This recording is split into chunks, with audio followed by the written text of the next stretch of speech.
Jackie, how are you? Yeah, and I wanted to get your thoughts on what is taking place in Iran, between Iran and Israel. Do you support President Trump's actions? Do you support further involvement of the U.S. military? Well, number one, I think this is something on which the entire world can agree. Iran cannot have a nuclear weapon or the ability to deliver a nuclear warhead, period. Now, to correctly assess where we are now, you have to distinguish between could and should. If Israel were somehow allowed to use America's heaviest bombs, bunker busters, would that do the trick? None of us know the answer to that. The president does, and our intelligence services do. Would it lead to regime change? The president has a pretty good feel for that, and our intelligence services. The rest of us don't. If it did lead to regime change, would that lead to new leadership or chaos in Iran? The president probably has a good feel for that, and his intelligence people, but we don't. So it's very hard to answer the should part of the question until you know the could part, the answer to the could part. So I think for a while we're all going to have to be patient until the could and the should becomes clearer. Senator, military action, though, would you support further U.S. military action, U.S. troops being involved? I think I just answered your question. Senator, what would you need to see in order to approve any military action? Because obviously Congress does have involvement in offensive actions. Well, I can't answer that because I don't know what I don't know. That's why you have to distinguish here between the could and the should. Everyone who's offering an opinion about the should, and they're entitled to it, does not have any more information than the rest of us have on the could. And you can't answer the should until you answer the could. American foreign policy is always a balance between values and interests. The value here is obvious to everyone. Iran cannot have a bomb. It's just unthinkable, and I support the president unconditionally on that. The interest part, you have to weigh cost and benefits to determine whether you can achieve your values. And we don't. I mean, I don't want to overstate this. Everybody's entitled to their opinion, but you cannot go to the should part until you understand the could. And I don't know how much of that President Trump will be willing to share with us. He's sharing more and more, but he's got to be careful for security. Do you want Congress to have a say in any potential action? Do you think Congress should have a role to make I would love to see Congress have a role, but we certainly don't have time in the midst of what we all see going on for Congress to sit and cogitate for 6 or 8 months. Have you spoken to the president since all of this conflict started to emerge? Has he spoken to you Since Iran, the strikes, yeah. Or since Israel jumped on Iran? No, I have not. There's a lot of talk. But I probably will talk to him this weekend. There's a lot of talk about it. This is an actual America First approach that President Trump has taken. Do you think he's taking an America First approach with how he's handled this so far? Well, it depends on how you define America first. Do you think that We all have different definitions of it.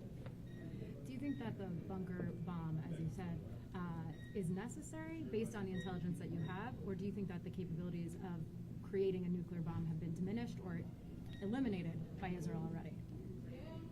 Well, I don't think Iran is jumping with glee and excitement at what Israel is doing to them. I've said for, I don't know, since I got here, this debate about the Middle East and what we should do with Iran. I've said for a while, look, that decision is going to be made for America by Israel, because if Iran either gets a bomb or is right on the edge of getting a bomb, it doesn't matter what America thinks. Israel's going to jump on Iran like a cat on a fat rat, because for them, it truly is existential, and they have. I don't know the intelligence that Israel has either, but my based on Iran's behavior, bellicose behavior, it appears to me that Iran's strategy was just to talk everybody to death and not really agree to anything, and Israel decided not to wait. Okay? Thank you, Senator. Thank you, sir. That's all you want to Senator. talk about? Okay, good. What else do you want to talk about? I don't know. About reconciliation. Well, Okay, what do you want to say on that? How are you feeling? Well, look, it's early days. Right now, I think a fair-minded person could see that the bill in the Senate is pretty much held together with spit. That will change. How quickly it'll change, I don't know. Some of my colleagues have the ability to go from angel to a-hole in about 3 seconds. And it's okay to have a meltdown. You just can't unpack it and live there. And we're in the part of the process. I've been through several of these reconciliations. Probably the toughest one was on health care, which this one is, health care is part of it. I've been through several of these, and you go through phases. And we're in the angel to a-hole phase. But we'll get it worked out. I still think, obviously I could be wrong, I can't predict the future. I still think that a bill will pass the United States Senate, no Democratic votes, and I predict we'll get all but 2 Republican votes. But we've got a lot of work to do. Do you Do think that you are by ready to July vote? 4th? I'm Can you sorry? do that by July 4th? Can people get through that It's going to process? be a challenge. It's clearly going to be a challenge, because we're going to be, you have to keep in mind that we got the Genius Act done, but we also have to stop and deal with the rescission package, which is very, very important. And there's a time limit on the rescission package. Do you think you're going to take up the rescissions Well, package? I'll get you Do you think both. you're going to take up the rescissions package before reconciliation? And what are your prediction chances of whether you'll Well, vote next week? we're going to have a hearing in appropriations. Thune has sent the bill to Collins, and we're going to have a hearing in appropriations, which I hope Russ Vogt will come over and answer all questions. Then it'll be up to appropriations to make a decision. If Probes doesn't do something by July 17, then any senator can make a motion to discharge it. We need to have a vote on this rescissions package.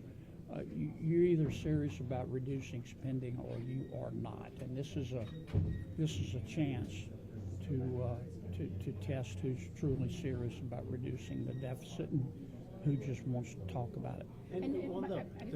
Let me get this lady who's Thank you. next. In terms of Medicaid cuts and the impacts on rural and safety net hospitals, what do you think?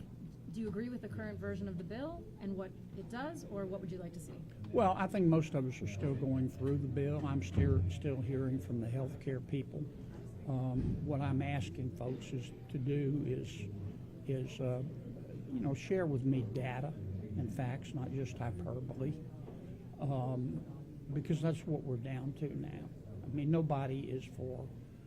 I'm very proud of the fact that in America, if you're too poor to be sick, we'll pay for your doctor. We won't let you die. So nobody wants to do anything to hurt Medicaid. What we want to do is lift Medicaid up. But that also means making sure that Medicaid is there for the long term. There are going to have to be some changes made to Medicaid. I mean, that's just all there is to it. The states have been acting like these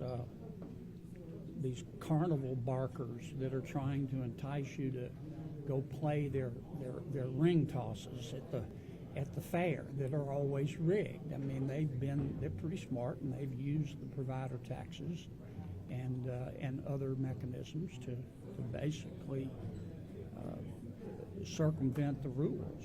I don't want to say cheat, because what they're doing is illegal, but it's also unaffordable, and that's what we're trying to address. Last one. And are you on board with the Department of Defense proposed defense budget, or is that too small? I think we've got a lot of, it's too small. We've got a lot of work to do. I think the way the president is looking at this, or at least his budget folks, they're looking to top up defense through reconciliation, and we're going to top up defense through reconciliation. But we're also going to need to put together some kind of defense bill, which helps the department permanently. That's going to be a challenge. Last year, I'm on the Appropriations Committee. Last year, we passed, I think, 12 bills out of the Appropriations Committee. And a lot of them I didn't want to vote for. I had to swallow. Really had to swallow. We'd been assured that Senator Schumer would bring them to the floor and we'd have a chance to amend them. And, of course, Chuck didn't do that. And that left a very, very sour taste in people's mouths. So there's a lot of skepticism now when our leadership tells us, well, we're going back to regular order in appropriations. I hope so, but, you know, pigs may fly someday too, but I doubt it. So we'll have to see. We're dealing with political reality here. Okay. Thank you, Senator. I gotta go. Thanks so much, Senator. Y'all have a swell day.